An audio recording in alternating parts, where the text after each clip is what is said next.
Now, there are two main reasons you put an air intake kit in your car. The first one is to optimize airflow. That is to make sure the engine is never starved for the air it needs to combine with fuel. The second reason is to get a cooler temperature on that air. Let's start with the optimized airflow. You need to make sure that breathing is free because there is so little time for a cylinder to be filled, between 0.02 and 0.006 seconds, depending on the engine's RPM. Anything impeding that airflow means it doesn't completely fill the cylinder with air and gas, and that is reduced volumetric efficiency. When it comes to cooling the air, that is important too, because if you recall from high school science class, cooler air is denser air. Denser air has more oxygen molecules in a cubic inch. More oxygen combines better with the fuel to get more power out of every time you fill and fire the cylinder. This is what air intake kits are all about. Now, of course, I'd love to install an air intake kit, or just about anything, on an F40, but I don't think it needs the help. However, our photographer Celso has an 06 Tahoe with the big V8. It could use the help. Let's do it. Bring it in. Here we go. Don't lose a mirror. You got it. Boy, you just got it. Okay. Looks good. Celso, this won't hurt a bit.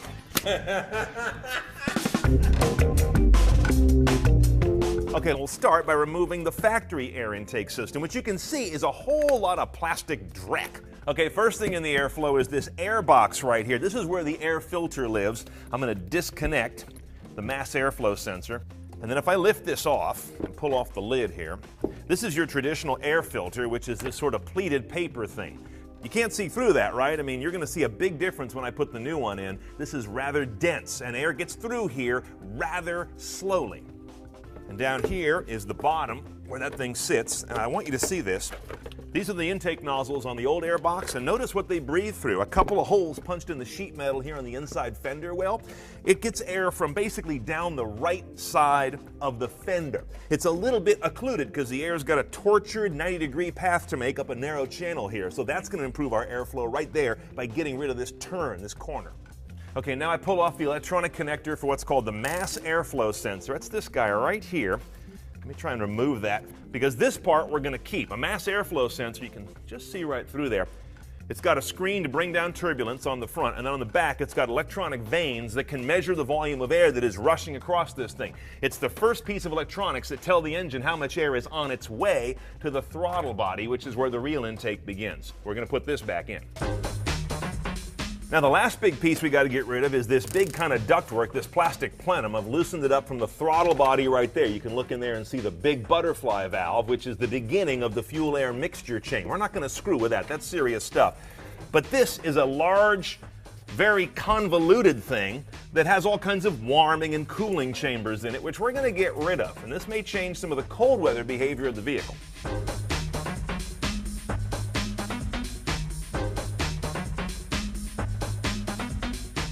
Okay, so what we've done now is we've removed this big, kind of occluded air box with that pleated filter, and we've built up this heat shield. This is going to be our new replacement for the air box, and I've mounted the mass airflow sensor on it. And this thing just sits down on some studs here. Notice how much more of a free breathing apparatus it is than what came out. Okay, let's go. And now from the heat shield and mass airflow sensor, we're going to put on this little coupling that's getting us to the other key part of this, a great big pipe, big diameter, very gentle curve, and not a bunch of chambers off of it where turbulence can build up and impede the flow into the throttle body. So all in, this will take you about an hour. It's not a difficult job. It's one that requires that you fit and pre-fit things to make sure that the clearances are all good. And important 2 points, keep all your old parts just in case. And secondly, don't leave anything inside this apparatus, not a washer, not a nut, nothing. Because after the filter, there's no other gatekeeper that keeps things from being sucked into the engine. The fastest way to a $10,000 bad weekend is to suck a nut or a washer into your head. Now, parts like this always have these hot rod stickers that come with them. I don't stick them on my car. Instead, I use them as a contact gauge. Take a piece of it, put it upside down here with the sticky side up, then pull your hood down if you want to check clearance. And if it doesn't stick to the top of the hood, you know you've got at least a little bit of an airspace there and you're not rubbing on the underlayment and the heat shield.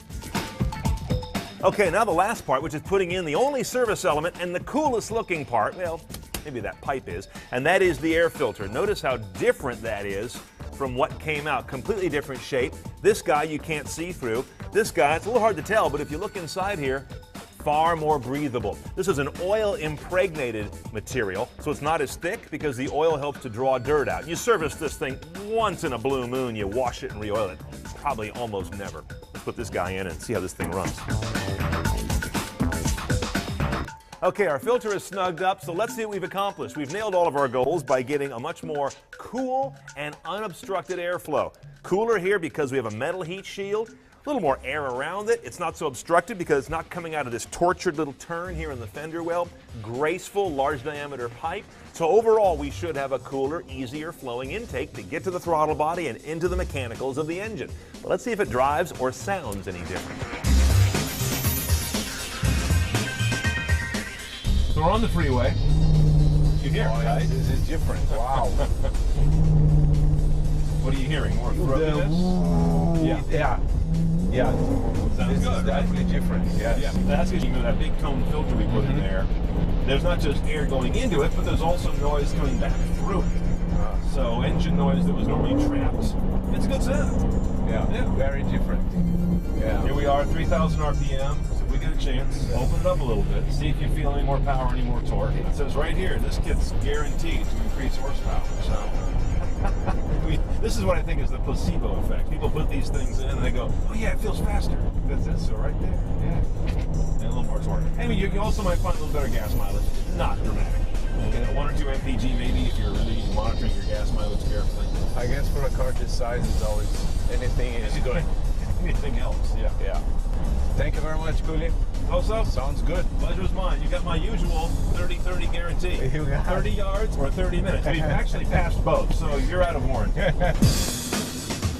Now here's why Celso didn't find his Tahoe is night and day different after putting in the intake kit. These are dyno results from a vehicle like his with a kit like that. Here's horsepower going up from 249 to 257. That's not night and day.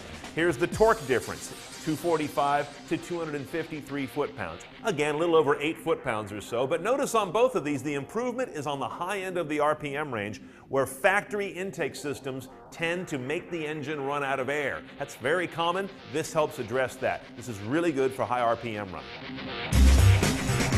Oh, by the way, Celso grabbed me in the hallway the other day and said he's actually feeling the power and torque improvement since we put that air kit on more and more as he drives the vehicle. So that's good news, as is the fact that no parts have fallen off yet.